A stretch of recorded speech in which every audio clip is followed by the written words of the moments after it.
নমস্কার বন্ধুরা, welcome to ST unique sports. তো ইস্ট বেঙ্গল কিন্তু দুর্দান্ত কাজ করছে, এখনও বলতেই হয়, কারণ মোস্ট ট্যালেন্টেড প্লেয়ারদের ইস্ট বেঙ্গল সই করাচ্ছে। তো একজন গোল্ডেন বল জয়ী প্লেয়ারকে কিন্তু ইস্ট বেঙ্গল সাইন করিয়েছে। সেই আপডেট তোমাদের সঙ্গে শেয়ার করার সাথে আইএফএস শিল্ড পুজোর পরই অনুষ্ঠিত হতে চলেছে, সেই নিয়েও কিছু আপডেট দেওয়ার রয়েছে। আবারও কি মোহনবাগান ইরানে খেলতে যাবে না, কি আপডেট রয়েছে সেটা তোমাদের জানাবো। এছাড়া মাধি তালালকে নিয়েও আলোচনা রয়েছে এই ভিডিওতে। খুবই ইন্টারেস্টিং ভিডিও হবে, শুরু থেকে শেষ পর্যন্ত দেখো।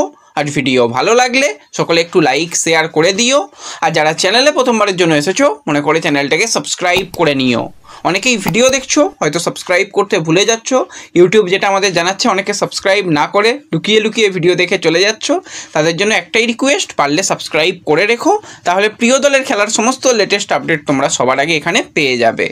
তো চলো আর দেরি না করে ভিডিও শুরু করা যাক। তো আমরা যদি ফুটবলের টুর্নামেন্ট নিয়ে কথা বলি, তো এই মুহূর্তেই কটা দিন ফুটবল কিন্তু নেই, এটুকু মেনে নিতে হবে। কারণ আমরা দেখতে পাচ্ছিলাম যে সিএফএল হচ্ছিল, সিএফএল শেষ হয়ে গেছে, সুপার কাপ শুরু হতে এখনও মোটামুটি 1 মাস বাকি রয়েছে। তো এই মাঝের সময়টা কি হবে, তার মধ্যে তো পুজো এসেই গেছে। তো পুজো সবার ভালো কাটুক আশা করি। এবং কলকাতায় কালকে যা পরিস্থিতি হয়েছিল, আশা করছি সবাই সুস্থ রয়েছো, ঠিক রয়েছো। তো সবাই সুস্থ থেকো, সাবধানে থেকো। তো এই মুহূর্তে যে পরিকল্পনাটা করা হয়েছে, পুজোর ঠিক পরেই কিন্তু আইএফএ শিল্ড অনুষ্ঠিত হবে। যেই আইএফএ শিল্ড বেশ কয়েক বছর বন্ধ রয়েছে, লাস্ট খুব সম্ভবত 2020-21 সিজনে হয়েছিল, তারপর থেকে তো আর আইএফএ শিল্ড হয়েছিল বলে মনে হয় না। তো মাঝখানে অনেকটা বছরই আইএফএ শিল্ড বন্ধ ছিল। তো নতুন করে আইএফএ শিল্ড হবে। প্রথমে ভাবা হচ্ছিল যে 10 তারিখের পর হয়তো আইএফএ শিল্ড খেলা হবে, কিন্তু পরে আবার যেটা শোনা যাচ্ছে, না 8-9 তারিখ থেকেই কিন্তু আইএফএ শিল্ড করার পরিকল্পনা রয়েছে। তো দেখতে গেলে মোটামুটি এখনও হাতে 2 সপ্তাহ সময় রয়েছে প্রত্যেকটা দলের কাছে। 6টা দল নিয়ে আইএফএ শিল্ড অনুষ্ঠিত হওয়ার কথা রয়েছে এখনও পর্যন্ত। কারণ আজকে বিকালের পর বোঝা যাবে যে কোন দলগুলো খেলবে, কোন দলগুলো খেলবে না। তো সেক্ষেত্রে কলকাতার 4টে দল, মোহনবাগান, ইস্টবেঙ্গল, মোহামেডান এবং ডায়মন্ড হারবার, তারা থাকবে। এবং আই লিগের 2টো দল, অনেক দলকেই বলা হয়েছিল তারা খেলতে অতটা রাজি নয়, তার মধ্যে গোকুলাম খেলবে জানিয়েছে, আর কোনো একটা দল তারা কিন্তু খেলবে, এরকম একটা চিন্তাভাবনা রয়েছে। টোটাল 6টা দলে খেলা হবে, 2টো গ্রুপে থাকবে।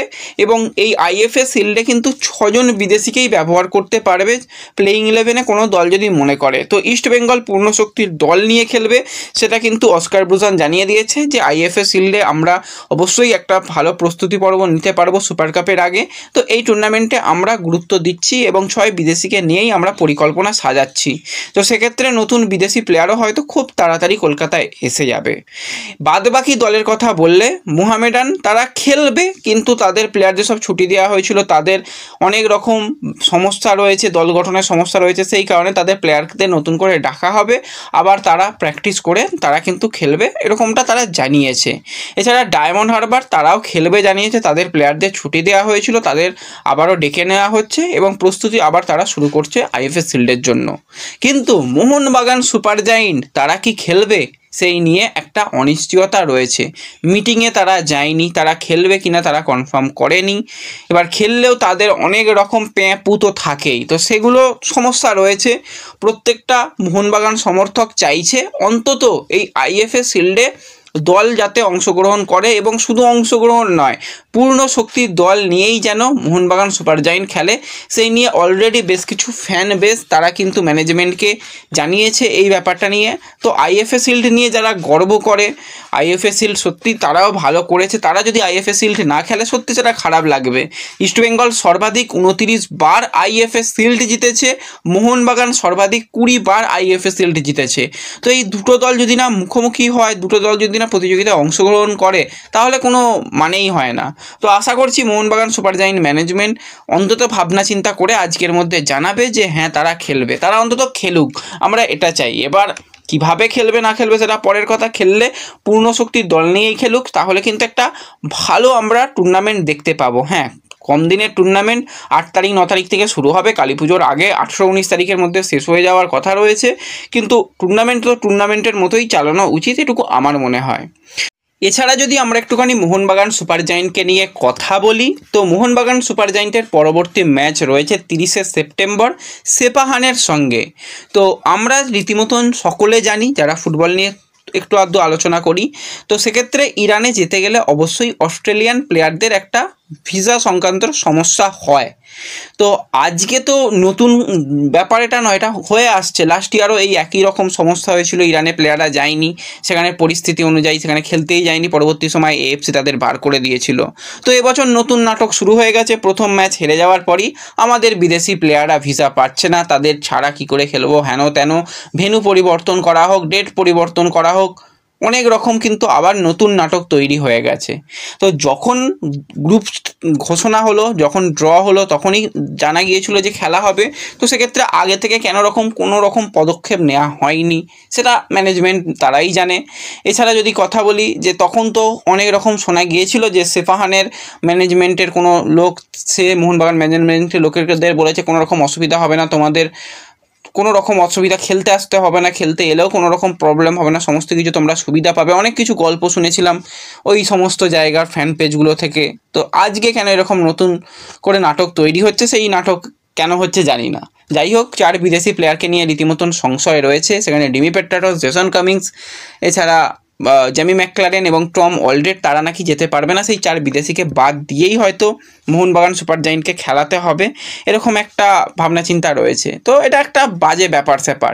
যদি তোমাকে খেলতেই হয় তো সব দিকেই ভাবনা চিন্তা করা উচিত, যে যাতে আমরা পূর্ণ শক্তির দল নিয়ে সমস্ত ম্যাচ খেলতে পারি, সেপাহানের বিরুদ্ধে একটা ভালো লড়াই দিতে পারি, অ্যাওয়ে ম্যাচ হলেও আমরা যেন অন্তত সেখান থেকে পয়েন্ট আনতে পারি। সেসব না করে এখন নতুন নাটক তৈরি হয়ে গেছে। যাই হোক, সেই সমস্তই আপডেট আসছে, তোমাদের সঙ্গে শেয়ার করলাম। এই বিদেশি প্লেয়ারগুলোকে নিয়ে রীতিমতন ডাউট রয়েছে। তো এর সাথে সাথে যদি আমরা কথা বলি, ইস্টবেঙ্গলের অন্যতম একজন ভালো বিদেশি প্লেয়ার, যদিও সে আর ইস্টবেঙ্গলের সঙ্গে কন্টিনিউ হয়তো করবে না, 28 বছর বয়সী ফ্রান্সের অ্যাটাকিং মিডফিল্ড পজিশনের প্লেয়ার মাধি তালাল, ইস্টবেঙ্গলের সঙ্গে তার কন্ট্রাক্ট টার্মিনেট হতে চলেছে, সেরকমটাই কিন্তু তালালের এজেন্ট মারফত জানা গিয়েছিল, তোমাদের জানিয়েছিলাম। এবার এই তালাল সে ফ্রি প্লেয়ার হয়ে যাবে, তার দিকে নাকি সমস্ত দলই ঝাঁপিয়ে পড়েছে। দেখো, সমস্ত দল ঝাঁপিয়ে পড়েনি, ব্যাপারটা হচ্ছে ফ্যান ডিমান্ড থাকে। একটা ভালো প্লেয়ার যখন ফ্রি প্লেয়ার থাকে, আমরা সকলেই চাই যে সেই প্লেয়ারটা আমার পছন্দের দলে খেলুক। তো সেক্ষেত্রে প্রত্যেক দল, কেরালা ব্লাস্টার্স বলছিল যে চলে এসো তালাল তুমি আমাদের দলে, সমর্থকরা চাইছিল। চেন্নাইন এফসি বলছে চলে এসো তালাল আমাদের দলে। এছাড়া মোহনবাগান সুপার জায়েন্টও নাকি তার দিকে নজর রেখেছে। আমার তো মনে হয় না যে মোহনবাগান সুপার জায়েন্ট তালালের দিকে নজর রাখবে, কারণ তালাল এখনও ফিট হতে বেশ কিছুটা সময় লাগবে। আর মোহনবাগান সুপার জায়েন্ট কেন তাকে নেবে? প্রথম কথা, একজন ইনজিওর্ড প্লেয়ার, সে কতটা আবার ফিট হয়ে এসে ভালো খেলতে পারবে? অনেক প্লেয়াররা এসে ভালো খেলেছে, কিন্তু অনেক প্লেয়ার আবার হারিয়েও গেছে। তো সেক্ষেত্রে এরকম ব্যাপারে মোহনবাগান সুপার জায়েন্ট অবশ্যই ইন্টারেস্ট শো করছে না, এরকমই আমার কাছে অন্তত খবর। পরে কী হবে, যা আপডেট আসবে সেটা তোমাদের জানাবো। কিন্তু ইন্টারেস্ট শো যেটা করেছে সেটা হচ্ছে আইএসএলে আসা নতুন দল ইন্টারকাশি, তারা কিন্তু জনি কাউকো, সেই যে একটা অপশান খালি হয়েছে, সেই জনি কাউকোর ব্যাকআপ অপশান হিসাবে কিন্তু এই মাধি তালালের দিকে নজর রেখেছে, এক প্রকার ইন্টারেস্ট শো করেছে বলে আমার কাছে অন্তত খবর। এবং তালাল যদি ইন্টারকাশির মতন একটা দলে যায়, সেখানে কোনো রকম চাপ নেই, তারা প্রথম বছর আইএসএলে খেলবে। তালাল যদি নিজের সেরা পারফরমেন্সটা নাও দিতে পারে, তাতেও কিন্তু তালালকে কেউ বলবে না এই তুমি এরকম খেলছো কেন, তোমার ওপর এত চাপ। তো সেক্ষেত্রে তালালের জন্যও কিন্তু সেই জায়গাটা খুব ভালো একটা অপশান হবে। এবার সে ফ্রি হোক, তারপরে সাইনিংয়ের দিকে যাক কথাবার্তা, তারপর ব্যাপারটা বোঝা যাবে। কিন্তু ইন্টারকাশির একটা জেনুইন ইন্টারেস্ট রয়েছে, সেটা তোমাদের সঙ্গে শেয়ার করলাম। আশা করছি তারা সাইন করাতে পারবে এই প্লেয়ারকে। কিন্তু এই মুহূর্তে ইস্ট বেঙ্গল কিন্তু দুর্দান্ত দল গঠন করছে তাদের রিজার্ভ টিমের জন্য। একজন মোস্ট ট্যালেন্টেড 17 বছর বয়সী প্লেয়ারকে সাইন করেছে। প্লেয়ারের নাম সত্যি একটু কঠিন নাম, গিনগৌগাম মাংতে বা নামতে। সে কিন্তু দুর্দান্ত player, Punjab FC right wing পজিশনের প্লেয়ার, এবং এই প্লেয়ারটাকে যদি তৈরি করতে পারে, one of the best right winger হবে। সে কিন্তু অনূর্ধ্ব 17 যে ইউথ ডেভেলপমেন্টের ম্যাচগুলো ছিল, সেখানে কিন্তু গোল্ডেন বল জিতেছে, প্রচুর গোল, প্রচুর অ্যাসিস্ট করে সে প্লেয়ারটা। তো সেই প্লেয়ারকে কিন্তু ইস্টবেঙ্গল অফিসিয়ালি সাইন করিয়েছে। 1+1 ইয়ার ডিল করা হয়েছে, 1 বছরের চুক্তি। ভালো পারফরমেন্স হলে তারপর আরও নতুন করে চুক্তি হবে, এবং এই প্লেয়ারটাকে যদি ধরে রাখতে পারে, আমি তো বলবো একটা ভালো অপশান ইস্টবেঙ্গলের জন্য হবে। এবং অবশ্যই ম্যানেজমেন্ট এবং থাংবয় সিংটোর প্রশংসা করতে হয়, তারা যেভাবে এই সমস্ত ট্যালেন্টেড প্লেয়ারগুলোকে সাইন করাচ্ছে। তো এই এতগুলো ট্যালেন্টেড প্লেয়ারের মধ্যে থেকে পরবর্তী সময় যদি 2-3 জন প্লেয়ারও সিনিয়র দলে আসে, সেটাই তো বিরাট বড় পাওনা হবে এবং বাদবাকি প্লেয়াররা আরও ভারতীয় ফুটবলে ছড়িয়ে যাবে, তো ভালো হবে। তো এটা কিন্তু একটা ভালো সাইনিং হয়েছে বলে আমার মনে হয়, তোমাদের সঙ্গে শেয়ার করলাম। তো এই ভিডিওতে এটুকুই আলোচনা করার ছিল। ভিডিও ভালো লাগলে লাইক শেয়ার করে দিও, চ্যানেলে প্রথমবারের জন্য এলে সাবস্ক্রাইব করে নিও। দেখা হবে পরবর্তী ভিডিওতে। ধন্যবাদ।